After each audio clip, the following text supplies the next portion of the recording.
Hello friends, welcome to our channel. In this video, we are going to talk about a Chinese short drama in which we discuss it further. So let's get started.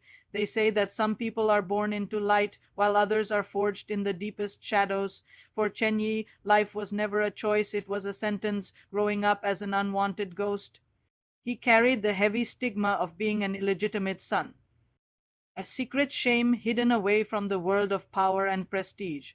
But while his father sat on a throne of blood as the undisputed king of the underworld, Chen Yi lived in the dust, clutching the only thing that mattered to him, his mother, when her health began to fail and the hospital bills became a mountain he couldn't climb.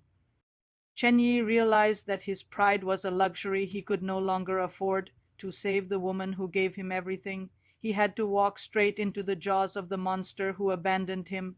Entering his father's world wasn't a homecoming. It was an initiation into hell. His father, a man with a heart made of stone, didn't offer a hand, he offered a gamble. He gave Chen Yi the dirtiest, most suicidal assignments in the organization, expecting the boy to break or disappear. But Chen Yi didn't break. Every time he was beaten, every time he was left for dead in a rain-soaked alley, he found a reason to crawl back up. That reason was the image of his mother's pale face in a sterile hospital room. He wasn't just fighting for territory or money. He was fighting for time, and in the underworld, time is bought with blood. Slowly, the whispers started to change. The man they once mocked as a useless bastard began to transform into something they couldn't even name. There was a coldness in his eyes that made even the most hardened killers look away. Chen Yi stopped reacting to pain and started utilizing it. He climbed the ranks not by asking for permission, but by outhinking and outlasting everyone who stood in his way. He became a shadow that moved through the city, a silent force that dismantled rival gangs before they even knew he was there.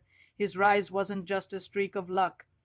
It was a systematic takeover driven by a soul that had nothing left to lose. As he moved closer to the inner circle, the stakes grew deadlier. The very men who served his father began to realize that the young wolf they had ignored was now at their throats.